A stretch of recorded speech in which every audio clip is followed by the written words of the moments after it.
Nous allons montrer comment résoudre simplement le couple le plus long du BTC, c'est-à-dire le couple Shield carré. Dans le volume 2, référence 220, nous avons proposé une série d'opérations de composition.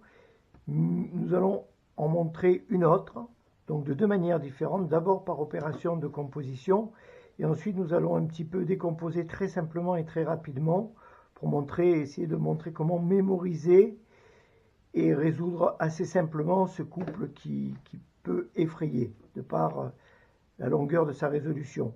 Donc, la première opération de composition, T-shield, et vous observez que nous n'allons pas toucher à l'objet en down. Nous allons faire uniquement des mouvements en up. On s'assure au départ que on positionne notre objet carré avec l'axe de coupe à gauche de l'arête isolée. Et nous allons faire T-shield plus H square plus HD shield. 2,2C plus HD shield, H square plus H square.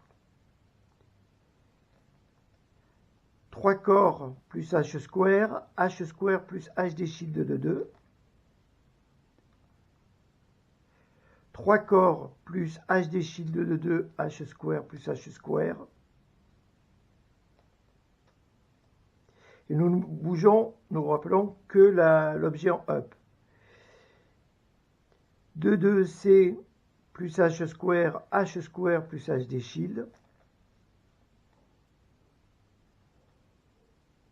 T shield plus HD shield, H square plus H square. Et là, nous n'avons plus qu'à ajuster. Alors, on pourrait garder le même principe et ne bouger que la up pour faire le BTC. Et dans ces cas-là, il suffirait d'aligner la couronne intermédiaire. Nous allons procéder à présent à la résolution de notre couple shield carré, mais sans les opérations de composition et en essayant de visualiser l'orientation des objets, enfin de l'objet en up en l'occurrence, puisqu'on rappelle qu'on ne modifiera pas les orientations de l'objet en down à aucun moment durant la résolution. On s'assurera simplement de l'orientation de notre objet carré avec l'axe de coupe à gauche de l'arête isolée.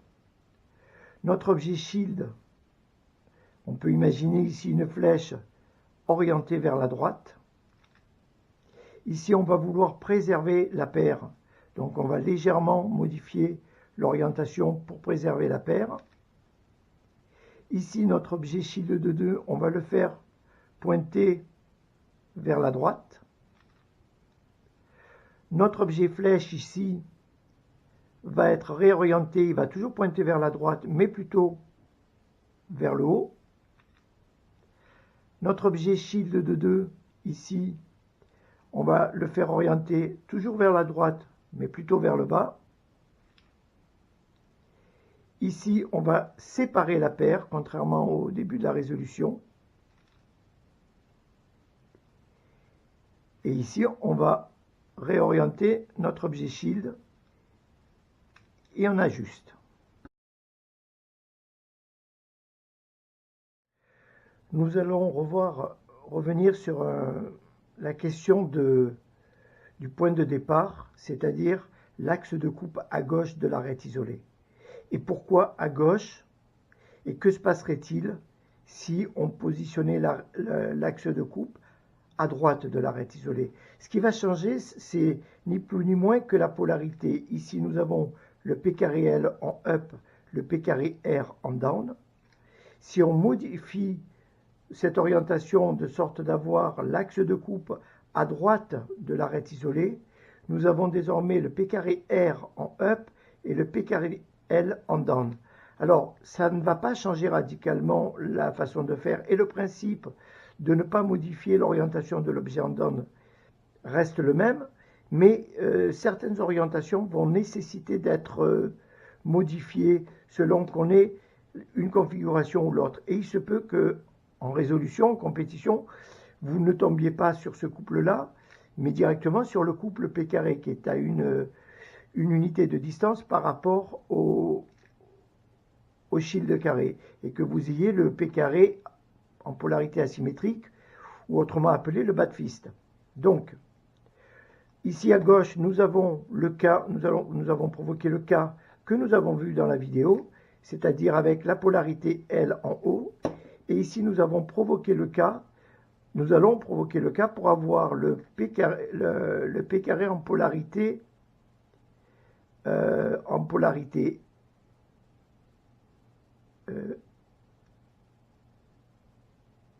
R, pardon, j'ai bugué, en polarité R en haut et L en bas. C'est donc le cas que nous n'avons pas vu dans la vidéo et nous allons les faire alternativement l'un et l'autre. Donc, on va aller vite sur le positionnement, hein.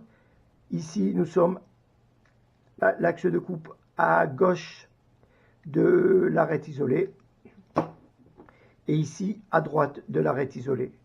Nous avons donc ici le P carré L, R et ici le P carré R, L.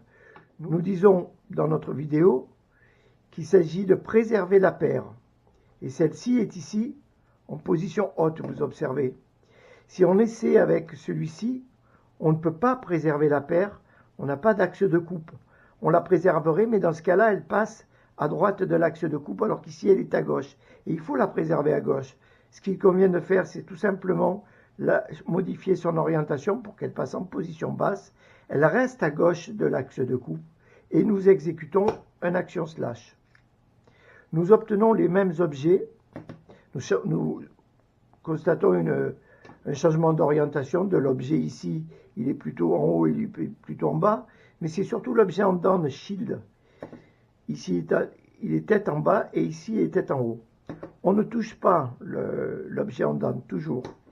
Dans la vidéo, nous disons, on va orienter celui-ci vers la droite. Eh bien, on va faire pareil ici, vers la droite. Et nous allons obtenir flèche, flèche, et le même objet F3.M.N.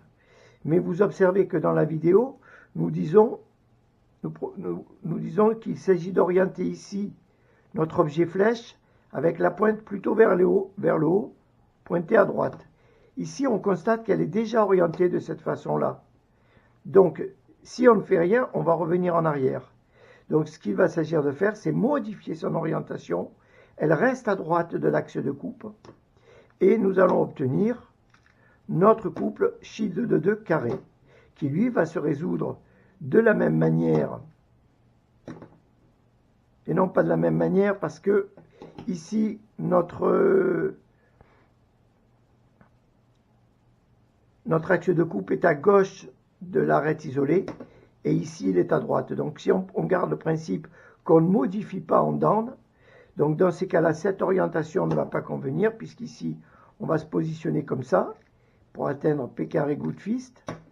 Et ici, on est obligé de décaler comme ça, pour arriver à P carré. Donc,